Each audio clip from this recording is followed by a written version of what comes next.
E aí, meu povo, estamos no Evangelho de Marcos e chegamos ao capítulo 8. Olha só que bênção. Já estamos na metade do Evangelho de Marcos, porque este Evangelho tem 16 capítulos. Chegamos aqui na metade. E esse capítulo tem vários fatos muito interessantes, curiosos. E nós vemos a manifestação poderosa de Deus em Cristo Jesus, porque Jesus, ele é Deus. Ele não foi um homem maravilhoso apenas, ele não foi um homem diferente, ele não foi um homem iluminado que trouxe ensinamentos aí bonitos, mas ele é Deus encarnado. E esse texto mostra muito claramente a manifestação poderosa de Deus atuando na natureza, atuando nas vidas daquelas pessoas que ele encontrou. Então é isso que nós vamos ver e eu quero destacar dois pontos neste vídeo, certo? Não vou falar sobre tudo, mas só sobre dois pontos. Mas, por favor, fica aqui até o final.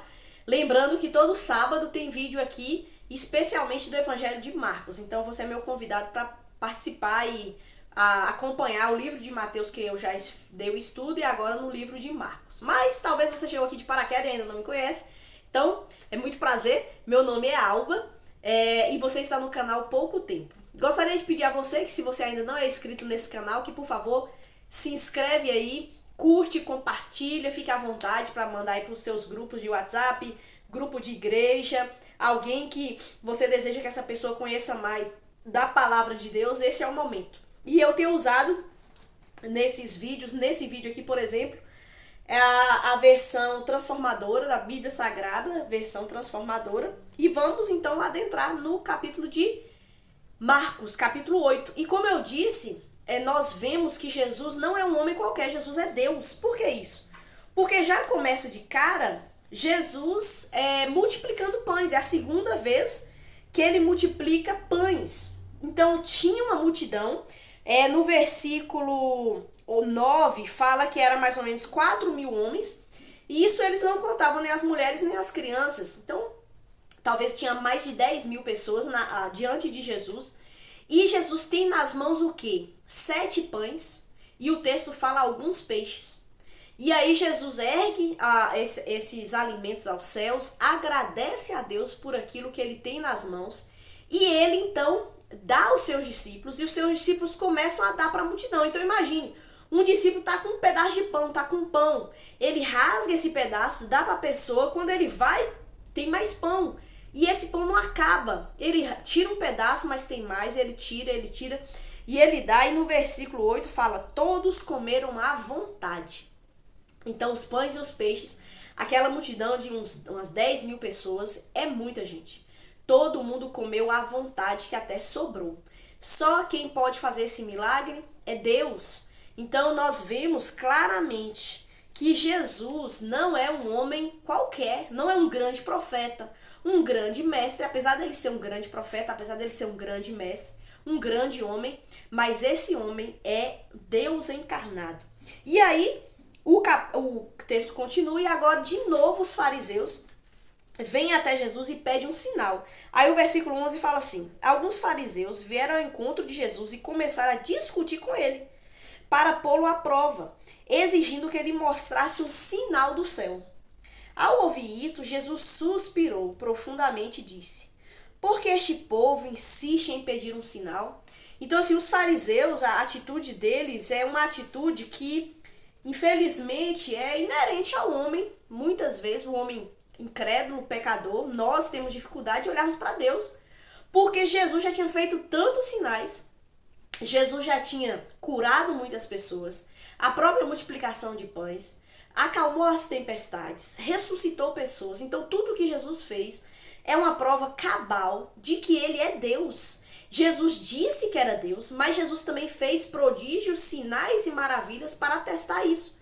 E aí esses homens aqui têm a audácia, têm assim, a capacidade de pedir a Deus um sinal. Parece, é interessante notar isso, porque Deus pode estar se manifestando à pessoa, mostrando para ela: olha, eu sou Deus. Mas quando a pessoa está determinada a não crer nesse Deus, ela não vai olhar para Deus. É uma coisa incrível. Isso me lembra, por exemplo, o povo no deserto, Deus apareceu ali em Moisés, na presença de Moisés, no Monte Sinai. E a descrição diz que o monte pegava fogo. O povo ouviu a voz de Deus e o povo estremeceu e caíram, porque a gente não suporta Deus. Deus é extremamente santo e a santidade dele já nos destrói só da gente estar na presença dele. E esse Deus surgiu ali no deserto, aquela multidão, aquela nação, que eram de milhões de pessoas, viram essa presença gloriosa e o monte fumegava, havia relâmpagos, trovões, e a voz de Deus. E aí Moisés sobe naquele monte para pegar, Deus dá para ele a lei, e o que o povo faz? Deus ali, do lado ali. E eles fazem um bezerro de ouro, eles adoram outro Deus, eles fizeram uma festa extremamente impura, imoral, com todo tipo de orgia e todo tipo de vícios e depravações, mas Deus estava ali. Então, ninguém pode dizer assim, eu não acredito em Deus porque eu nunca vi Deus. Não é o fato de ver Deus que muitas vezes a pessoa vai crer, porque a incredulidade nossa é uma coisa muito séria, por isso que Jesus veio. Porque o pecado é algo tão grave que a gente, diante de Deus, a gente pode, em vez de nos ajoelharmos diante dele, criarmos ódio e dizer coisas como esses fariseus, que pediam um sinal do céu. Não bastava todos os sinais, ainda pediam um sinal do céu. Os fariseus eram cegos. Isso arrancou um profundo gemido de Jesus, que ele suspirou. O versículo 12, profundamente. Jesus suspirou profundamente. Isso provocou dor no coração de Jesus. Ele recusou terminantemente fazer milagres apenas para atender o capricho dos fariseus.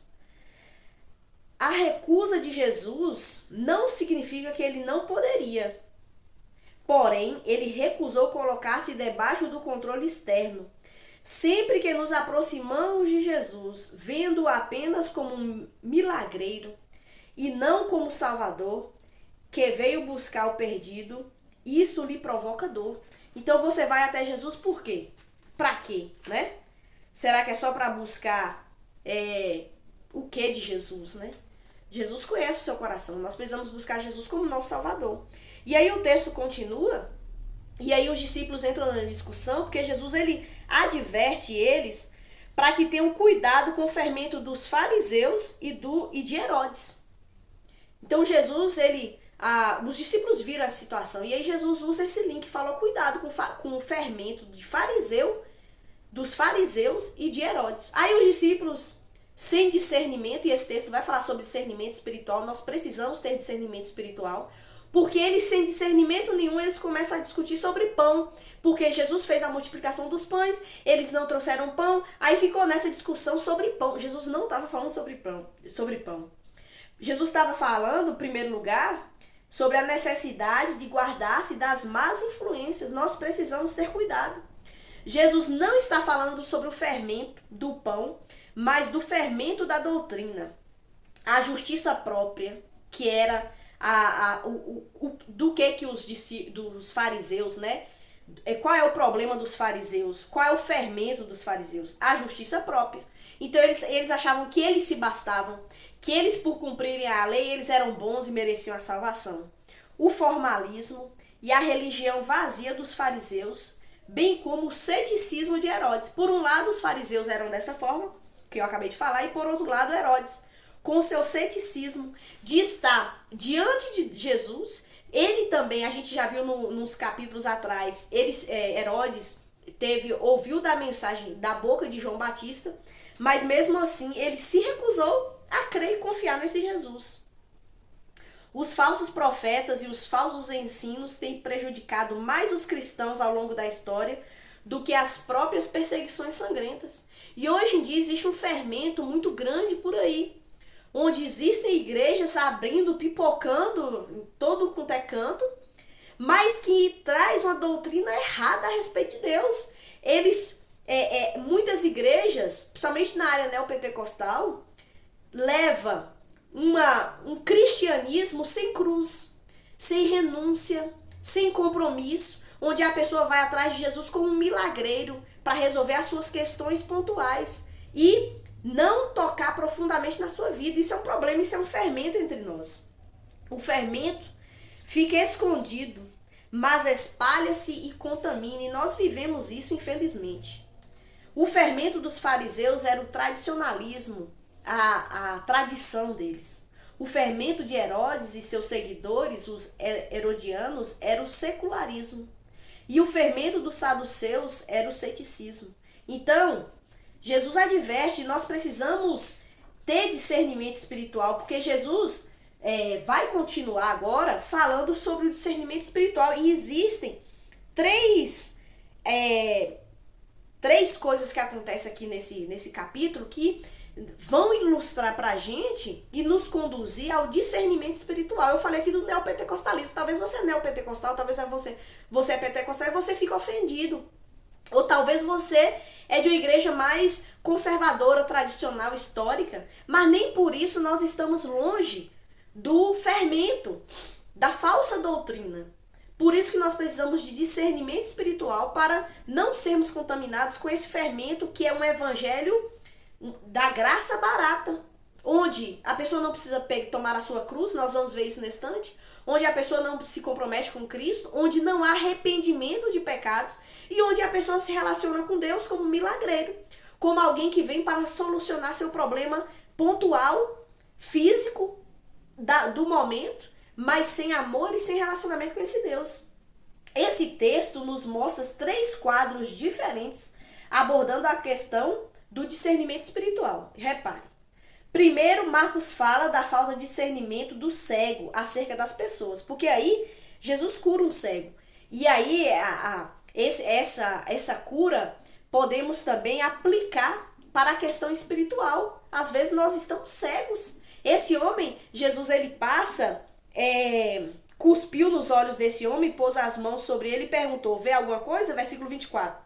Recuperando um pouco a vista, o homem respondeu, vejo as pessoas, mas não enxergo claramente. Parecem árvores andando. Essa falta de discernimento espiritual faz com que a gente não enxergue as coisas claramente. Nós precisamos de discernimento. Ele passou de um estado de cegueira total para uma visão parcial. Só então sua visão foi plenamente restabelecida. Nós precisamos de Deus operando milagrosamente na nossa vida para que a nossa visão seja plena da verdade e que nós possamos fugir dos falsos ensinos, das falsas doutrinas. Segundo, Marcos fala sobre o discernimento do povo acerca da pessoa de Cristo. E aí tem esse texto aqui tão interessante, onde Pedro declara sua fé. Jesus pergunta, quem o povo diz que eu sou? Aí, alguns dizem, o Senhor é João Batista. Outros diziam que Jesus era Elias. Outros diziam que Jesus era um dos profetas, ou um profeta. E aí, Jesus fala, e vocês? Quem eu sou? Nós precisamos ter um discernimento claro de quem é Deus. Pedro diz, o Senhor é o Cristo. O Cristo aqui é ungido. É o Filho de Deus. É o Salvador do mundo. Nós precisamos ter esse discernimento espiritual da pessoa de Cristo. Marcos fala da falta de discernimento de Pedro sobre a verdadeira missão do Messias. Então, apesar de Pedro fazer essa declaração tão maravilhosa, tão profunda, revelada do Pai para ele então erra, ele peca, ao dizer que sobre a missão de Jesus, porque logo abaixo, Jesus começa a falar da sua morte. Lembra? Nós estamos no capítulo 8 do Evangelho de Marcos, que é a metade do livro. E a partir daqui, Jesus começa a falar que ele terá que passar pela cruz, pelo sofrimento. E aí, Pedro o chama de lado e o repreende por dizer essas coisas. Pedro não tem um discernimento espiritual a respeito do que é Cristo e sua morte e a necessidade do martírio. Jesus se virou, versículo 33, olhou para seus discípulos e repreendeu Pedro. Afaste de mim, Satanás, disse ele. Você considera as coisas apenas do ponto de vista humano e não da perspectiva de Deus. Então, sem discernimento espiritual, a gente não compreende a obra de Cristo e a obra do discipulado. Nós somos discípulos de Jesus. E aí, o texto, para encerrar, e aí me acompanha até aqui, não sai não, que esse final aqui é maravilhoso. Para encerrar, nós temos o versículo 34 até o 9, capítulo 9, versículo 1, falando sobre a dinâmica do discipulado. Olha só o que diz no versículo 34. Depois chamou a multidão e os discípulos e disse: se alguém quer ser meu seguidor, negue-se a si mesmo. Tome a sua cruz e siga-me. Se tentar se apegar à sua vida, a perderá. Mas se abrir mão da sua vida por minha causa e por causa das boas novas, a salvará. Aqui está uma passagem muito profunda e solene. Aquele que não se dispõe a carregar a cruz não usará coroa. A religião que não nos custa nada não tem valor algum. A grande tensão desse texto é entre encontrar prazer neste mundo, à parte de Deus, ou encontrar Deus neste mundo e todo o nosso prazer nele. Jesus sabia que as multidões que o seguiam estavam apenas atrás de milagres e prazeres. Você está atrás de Jesus para quê? Para milagres e prazeres? Elas não estavam dispostas a trilhar o caminho da renúncia, nem pagar o preço do discipulado. Jesus não somente abraça o caminho da cruz, mas exige o mesmo a seus seguidores. E essa é a parte mais importante desse vídeo. Depois disso tudo, né? Porque aí tem um preâmbulo sobre o discernimento espiritual. Mas a exigência de Jesus é que nós tomemos a nossa cruz. Jesus exige dos seus seguidores espírito de renúncia e sacrifício. Jesus nunca tratou de subornar os homens oferecendo-lhes um caminho fácil. Não lhes ofereceu amenidades, oferecendo-lhes glória. Nos dias da Segunda Guerra Mundial, quando Sir Winston Churchill liderou a Inglaterra, tudo que ele ofereceu aos ingleses foi sangue, suor e lágrimas. Só Jesus tem uma espécie de seguidor, discípulo. Ou você é discípulo de Jesus ou você não é mais nada. Ele ordenou a sua igreja a fazer discípulos e não admiradores. Caminhar com Jesus não é ser admirador, que bonito que ele é, mas é ser um discípulo. Em primeiro lugar, o discipulado é um convite pessoal.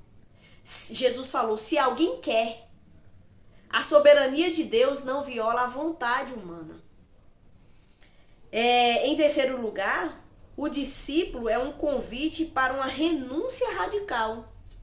E aí, teve um missionário que nos abençoou muito, Jim Elliot, que ele diz o seguinte: não é tolo aquele que dá o que não pode manter para ganhar aquilo que não pode perder. Veja que a dinâmica é essa, é perder a vida, é se entregar, é tomar a cruz. Em quarto lugar, o discipulado é um convite para morrer. O que o condena faz sob coação. O discípulo de Cristo faz de boa vontade. Qual é a boa vontade? Tomar a cruz, renunciar a si mesmo, negar-se a si mesmo e seguir a esse mestre. Essa deve ser a nossa vida. O discipulado implica no maior paradoxo da existência humana. Por isso que seguir a Cristo não é fácil. Se está sendo fácil, talvez você não é um seguidor de Cristo. Seguir a Cristo é muito difícil. Porque é um paradoxo humano, é contra a natureza, é contra a cultura, é contra tudo. Os valores de um discípulo estão invertidos. Ganhar é perder e perder é ganhar. O discípulo vive num mundo de ponta cabeça. Para ele, ser grande é ser servo de todos. Ser rico é ter a mão aberta para dar.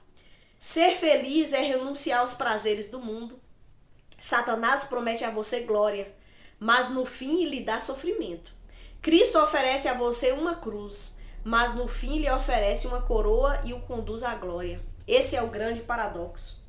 E aí, nós precisamos ter a coragem e a força dada por Deus para sermos discípulos de Jesus. Vale muito a pena, mas custa muito caro. Que Deus possa te fortalecer e te ajudar a ser o discípulo dele. Leia a Bíblia, medite mais na palavra de Deus, que é uma bênção para a nossa vida. Que Deus fortaleça os seus passos em ser um discípulo de Jesus, fazendo o que Ele quer, vivendo a vida para a glória dele. Muito obrigada por você me acompanhar até aqui e Deus te abençoe e até a próxima.